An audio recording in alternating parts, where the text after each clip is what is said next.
तो भाई लोगों मैं एक बार फिर से वापस आ चुका हूँ सोलो लेवलिंग के एक और नए एपिसोड के साथ। और इस एपिसोड में तो बवाल मचने वाला है। खैर बाकी ज्यादा बकवास ना करते हुए आज का अपना वीडियो स्टार्ट करते हैं। और हाँ, वीडियो में बहुत सारे स्पॉयलर्स है तो अपने रिस्क पे देखें। लास्ट एपिसोड में हमने देखा था कि भाई साहब बेरू और यहाँ तक कि अपना रेड कमांडर एग्रेस दोनों ने ही फाइट की थी चाइन से।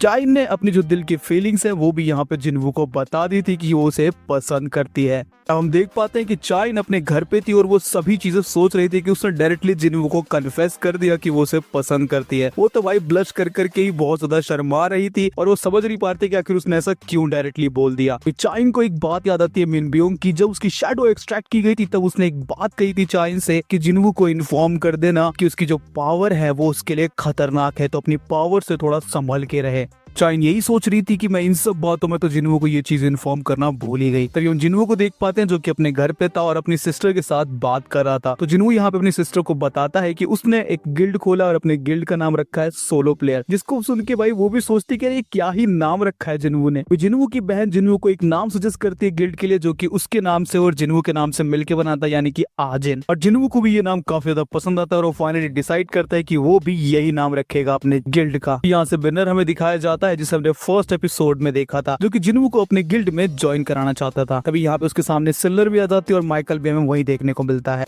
वो दोनों ही यहाँ पे उससे माफी मांग रहे थे, जहाँ पे बैनर कहता है मैंने तुम्हें यहाँ माफी मांगने के लिए नहीं बुलाया, वहाँ पे क्या हुआ है मुझे उसकी पूरी डिटेल दो। माइकल उसे बताता है कि जिन्वू कोई आम बंदा नहीं है, वो एक किंग है। जिससे ब्रेडन ये सोचने लगता है कि यार जिन्वू क्या नेशनल लेवल हंटर है। वो सिल्नर से पूछता भी है, इस पे सिल्नर कहती है कि हाँ मुझे लगता है कि शायद वो नेशनल लेवल हंटर है, लेकिन मैं इस चीज को प्रॉपरली कंफर्म नहीं कर सकती हूँ। तो सिल्नर थोड़ा सा एक्सप्लेन करना शुरू करती है उनको। वो बताती है कि जितने भी हंटर्स हैं वो एक जगह से ही अपनी पावर्स को अडेप्ट करते हैं, जो कि है अदर साइड। वो कहती है कि जिन्वू के केस में ऐसा नहीं है। जब जिन्वू के अंदर उसने झांका तो उसने देखा कि एक और पर्सन उसके अंदर था, एक डार्कनेस जो कि उसी को देख रही थी। ब्रेडन कंफ्यूज होकर उससे पूछता है कि क्या तुम ये कहना चाहती हो कि जिन्वू एक ईवल बीइंग है, जहाँ पे सिल्नर यहाँ पे बैरन को बताती है कि उसे कंफर्मली नहीं पता कि वो ईवल है या नहीं, लेकिन उसे अभी ये एक्सप्लेन करना चाहती है कि जिन्वू किसी भी चीज से अपनी पावर को नहीं खींचता है, जैसे कि बाकी हंटर जो है अदर साइड से पावर को खींचते हैं। लेकिन अगर हम बात करें जिन्वू की, तो जिन्वू जो है अपनी रॉ स्ट्रेंथ से ही अपनी पावर को इंक्रीज करता है, यानी कि इसका मतलब है कि जिन्वू के पास कोई भी लिमिट नहीं है अपनी पावर्स को बढ़ाने के लिए। तभी बैरन यहाँ पे सिल्नर को थैंक यू बोलकर बैरन माइकल को बोलता है कि चलो मेरे साथ अब तुम यहाँ पे 24 नंबर बेसमेंट में चलो, और वो दोनों ही निकल पड़ते हैं वहाँ पे जाने के लिए। तो माइकल ब्रेडन को यहाँ पे बोलता है कि हमें कोई और तरीका निकालना होगा जिन्वू को अपनी तरफ करने के लिए। तो ब्रेडन यहाँ पे माइकल से बोलता है कि तुम्हें पता है कि जब first as rank GATE appear हुआ था तब उसने बहुत ज्यादा तबाही मचा दी थी, और उसको रोकने के लिए अमेरिका ने बहुत सारे हंटर्स को रिक्रूट किया था। उनको अलग अलग तरीके के रिवॉर्ड्स दिए गए ताकि वो उस गेट को क्लियर कर सके।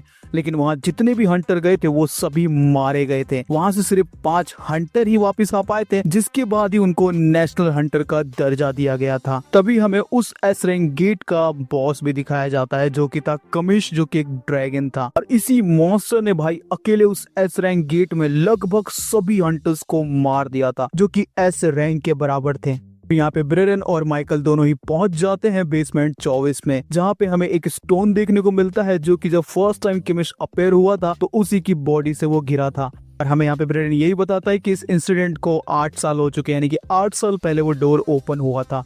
ब्रेडन यहाँ पे उस स्टोन को देख के बता रहा होता है माइकल को कि ये स्टोन अभी तक वेट कर रहा है अपने राइटफुल मास्टर के लिए, जो कि अभी तक इसके पास नहीं पहुंचा है। और वहीं पे हमें केमिश का स्केलेटन भी दिखाया जाता है क्योंकि उन्होंने काफी अच्छे तरीके से प्रिजर्व कर रखा था। तभी यहाँ पे से शिफ्ट होता है, हम देख पाते हैं नाइट गिल्ड के मास्टर को जो कि है पाक जोंग। वहाँ पे हम देख पाते हैं कि उसका असिस्टेंट उसके पास आता है और उसको बताता है कि यहाँ पे एक ए रैंक का गेट ओपन हुआ है और हमारे पास अभी कोई एस रैंक का हंटर नहीं है, इसलिए हमें उस गेट के पास जाने की परमिशन नहीं दी है। टोंगसू से बताता है ये बात तो है, हमारे पास कोई पावरफुल हंटर नहीं है एस रैंक का, तो हमें वो किसी भी कीमत पे परमिशन नहीं देने वाले हैं। तो हमें किसी और गिल्ड के साथ टाई अप करना होगा ताकि हमें उसकी परमिशन मिल सके और हम वहां जाके उसमें एंटर कर सके। तभी उन्हें याद आता है जिन्वू के बारे में। यही सोच रहे थे कि वो जिन्वू से बात करके उसको एक परसेंटेज भी दे देंगे उसकी गिल्ड को, जिससे कि उनकी गिल्ड का भी नाम थोड़ा सा ऊपर हो जाएगा इस रेड के बाद। हम देख पाते हैं पार्क जोंग-सू और उसकी पूरी टीम यहाँ पे विजिट करती है जिनवो के घर पे, जिसके बाद वो जिनवो को एक्सप्लेन करने लगते हैं कि यहाँ पे एक टॉप का ए रैंक गेट ओपन हुआ है जिसकी परमिशन हमें चाहिए थी। अगर आप हमारे साथ वहां जाकर रेड करेंगे तो हमें उसकी परमिशन मिल जाएगी और हो सकता है कि ये एस रैंक गेट निकले क्योंकि ये अब तक का सबसे बड़ा गेट है। के बाद वो जिनवो को 20% शेयर भी ऑफर करते हैं, लेकिन जिनवो साफ मना कर देता है। वो कहता है कि तुम्हें इसका 50-50 करना होगा। उसके बाद वो जिनवो से काफी बार्गेनिंग करने की कोशिश करते हैं, लेकिन जिनवो उन्हें साफ मना कर देता है रेड करने के लिए। जिसके बाद वो फाइनली जिनवो की बात को मान लेते हैं, लेकिन वो यहाँ पे एक शर्त रखते हैं कि जो गेट का बॉस होगा उसको जिनवो को ही हराना होगा, जिस पर जिनवो भी एग्री कर जाता है।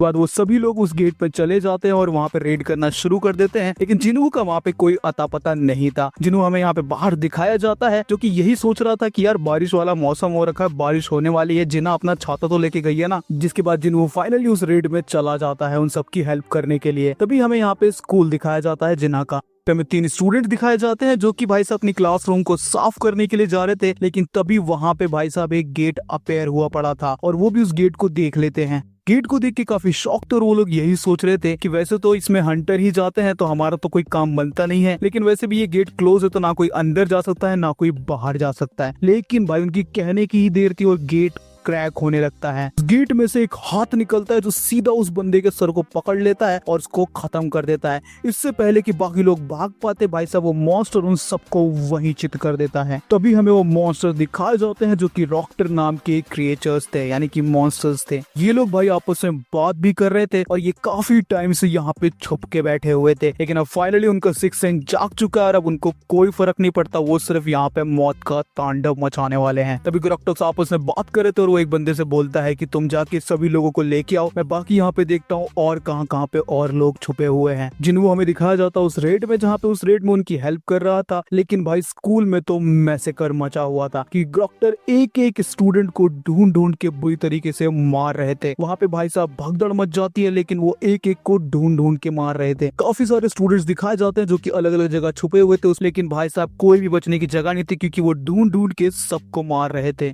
हर एक फ्लोर पे मैसेकर मचा रहे थे और ऐसे ही करके वो फाइनली जिना की क्लास में ही पहुंच जाते हैं, यानी कि जहाँ पे जिन्हो की सिस्टर थी। उनमें से ये ग्रॉक्टॉक बोलता है कि मैं यहाँ पे एक बहुत स्ट्रॉन्ग माना फील कर पा रहा हूँ। जिना की एक दोस्त दिखाई जाती है जो कि अभी अवेकन हुई है। वो कहती है मैं इस मॉन्स्टर से लड़ूंगी, लेकिन वो कहता है मुझे इस लड़की से नहीं किसी और से एक स्ट्रॉन्ग माना फील हो रहा है। ग्रॉक्टॉक हमला कर देता है जिना के ऊपर, लेकिन तभी एंड मौके पे जो जिन्हो ने अपना सोल्जर जिना के साथ छोड़ा हुआ था वो भाई साहब बाहर निकलता है और उसको पकड़ लेता है। सभी हाई ऑर्क भाई बुरा हाल कर देते हैं उन ग्रॉक्टस का। वो एक एक करके उनको बुरी तरीके से वहाँ पे धोने लगते हैं। ये सब देख के तो वहाँ पे सारे स्टूडेंट्स भी कंफ्यूज और शॉक एक साथ थे और ग्रॉक्टस ये सोच रहे थे कि ये साले दिखते तो हमारे जैसे ही हैं, तो हमें ही क्यों मार रहे हैं। तभी हमें यहाँ पे जिन्हो दिखाया जाता है जो कि बाकी हंटर्स की हेल्प कर रहा था उस डंजन को क्लियर करने में, लेकिन तभी उसे एक वार्निंग आती है कि उसकी सिस्टर के ऊपर हमला हो रहा है और उसका जो शैडो सोल्जर है वो किसी से लड़ रहा है। वो यहाँ पे उनको बोलता है कि मुझे यहाँ पे जाना पड़ेगा, मेरी कुछ इमरजेंसी है। तभी नाइट गिल्ड का जो लीडर होता है बोलता है कि तुम पागल हो गए, तुम यहाँ से ऐसे ही नहीं जा सकते हो, ये गेट बहुत ही ज्यादा बड़े रैंक का है और अगर यहाँ पे कुछ भी उल्टा सीधा होता है तो हम सब मारे जाएंगे, हम सब इसे हैंडल नहीं कर पाएंगे। जिन्हो को अपनी सिस्टर की बहुत ज्यादा चिंता होती है, वो उनसे कहता है कि मेरा जाना जरूरी है, लेकिन तुम टेंशन मत लो, मैं यहाँ पे एक पावरफुल अपना सोल्जर छोड़ के जाऊंगा। और यहाँ पे वो बेरू को बुला लेता है और बेरू को ऑर्डर दे देता है इस डंजन को क्लियर करने के लिए।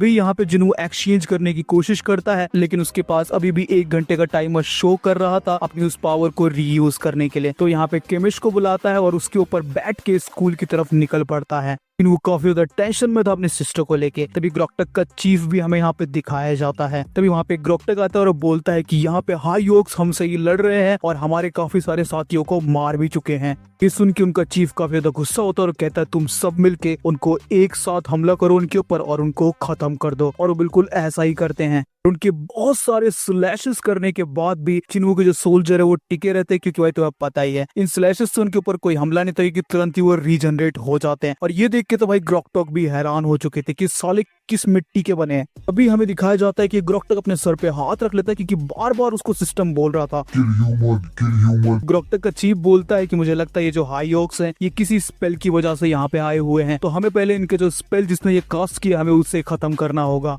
वो कहता है कि ये वो लड़की है जिसने ये स्पेल कास्ट किया है, और भाई साहब वो जिन्हू की सिस्टर का फेस पकड़ लेता है और हवा में उसको उठा देता है, और तभी वो उसका मुंह जोर से दबाने लगता है और कहता है जस्ट डाई। लेकिन इससे पहले कि वो उसे खत्म करता भाई उसे खतरनाक ऑरा फील होता है और वो भाई एकदम शॉक हो जाता है। वो जिन्हू की बहन को छोड़ देता है और वो कहता है मैं यहाँ पे बहुत खतरनाक माना फील कर पा रहा हूँ। और ग्रोक्टक का जो चीफ होता है वो सभी को रिट्रीव यानी कि पीछे जाने के लिए कहता है, लेकिन तभी भाई साहब वहाँ पे एंट्री होती है हमारे जिन्हू की। वो अपनी सिस्टर के पास जाके उसके सर पे हाथ रख के बोलता है जिना अब तुम सेफ हो, और उसको देख के तो भाई ग्रोक्टक चीफ की एकदम फट चुकी थी। तो ग्रोक्टक उससे बोलता है मैं ग्रोक्टक का चीफ हूँ, और भाई वो काफी ज्यादा डरा हुआ था। लेकिन इससे पहले कि अपनी बात कंप्लीट करे जिन्हू कहता है चुप, 1 मिनट के लिए जस्ट चुप रहे। जिन्हू की बॉडी से भाई एकदम खतरनाक ऑरा बह रहा था। जिन्हू कहता है उससे बस तू वहाँ पे वेट कर, अगली बारी तेरी है। जिन्हू की बहन वहाँ पे जिन्हू गले लगा के रोने लगती है। तभी जिन्हू कहता है डरने की बात नहीं, मैं यहाँ पे आ चुका हूँ, तुम्हारे साथ कुछ नहीं होगा। वे जिन्हू यहाँ पे एग्रिस को बुला लेता है और बोलता है जिना का ख्याल रखने के लिए। बाकी सारे जितने भी स्टूडेंट्स है सभी फ्लोर पे उन सबको सेफली नीचे ले जाने के लिए। अभी ग्रोक्टक वहाँ से भागने की कोशिश करते हैं, लेकिन भाई जिन्हू खड़ा होता है और भाई क्या ही खतरनाक ऑरा निकल रहा था उसके अंदर से। वो उनसे तभी बोलता है मैंने तुम्हें मना किया ना वहाँ से हिलने के लिए। ग्रोक्टक का चीफ उससे पूछता है अच्छा तो वो हाई ओक्स आखिर तुम्हारे ही सोल्जर थे जो कि इमोर्टल्स है और उन्हें मारा नहीं जा सकता। पूछता है आखिर तुम हो कौन और तुम हमारी भाषा कैसे जानते हो। लेकिन भाई जिन्हू तो सिर्फ रेज से भरा हुआ था, वो कोई भी आंसर नहीं देता है। कहता है शायद तुम जवाब देने में इंटरेस्टेड नहीं हो, और अपने सभी मेंबर्स को जिन्हू के ऊपर हमला करने के लिए भेज देता है। तभी ग्रोक्टक जिन्हू के ऊपर हमला कर देते हैं, लेकिन भाई जिन्हू एक एक करके सबको निपटा देता है। वो पटक पटक के भाई साहब उनको बुरी मौत देता है। वहाँ पे सबकी देख के फट रहे होते, सारे ग्रोक्टक डर चुके होते हैं, लेकिन जिन्हू एक एक को भी नहीं छोड़ता, सबको वहाँ पे बुरी तरीके से पीटने लगता है। सभी को पेलने के बाद वो यहाँ पे ग्रोक्टक चीफ के पास पहुंच जाता है और उसका फेस भी वैसे ही पकड़ता है जैसे उसकी सिस्टर का उसने पकड़ा था, और उससे कहता है आखिर तुम सारे मॉन्स्टर इंसानों को क्यों मारते हो। चीफ रिप्लाई करता है एक आवाज जो हमारे दिमाग में गूंजती रहती है, वो हमें सिर्फ एक ही चीज कहती है कि इंसानों को खत्म कर दो, वो हमारे दुश्मन है। और जिन्हू का ऐसे देख के वो अपनी जान की भीख मांगने लगता है जिन्हू से। पर जिन्हू उससे सवाल पूछता है कि जब तुम मुझे देखते होते वॉइस तुम्हें कुछ बोलती नहीं है क्या, जिसपे ग्रोक्टक उसे कोई आंसर नहीं देता। भाई सब कोई जवाब नहीं देता, बिल्कुल चुप रहता है। वो फिर से सेम क्वेश्चन पूछता है, ग्रोक्टक चीफ फिर से कोई जवाब नहीं देता और सिर्फ माफी मांग रहा होता है जिन्हू से। जिन्हू कहता है अच्छा तो इसका मतलब तुम्हारे दिमाग में जो वॉइस चल रही है उसके अकॉर्डिंग मैं कोई इंसान नहीं हूँ, इसलिए शायद वो मुझे मारने के लिए नहीं बोलती। तो जिन्हू से कहता है अच्छा तो तुझे माफी चाहिए, चल ठीक है मैंने तुझे माफ किया, लेकिन इसका मतलब ये नहीं है कि मैं तुझे छोड़ूंगा नहीं। तूने यहाँ पे जो मैसेकर मचाया है उसका भुगतान तो तू ही भुगतेगा। और जिन्हू भाई उसे एक ही हमले में वहाँ पे खत्म कर देता है, यानी उसने माफ नहीं सीधा साफ कर दिया। और इसी के साथ अपना ये एपिसोड सोलो लेवलिंग का यहाँ पे खत्म होता है। खैर कैसा लगा तुम्हें एपिसोड मुझे कमेंट्स में जरूर से बताना। वीडियो अच्छा लगा हो तो चैनल को सब्सक्राइब कर देना, और हाँ इसको लाइक करे बिना तो बिल्कुल मत जाना। मैं मिलूंगा अपने अगले वीडियो में, तब तक के लिए बाय बाय।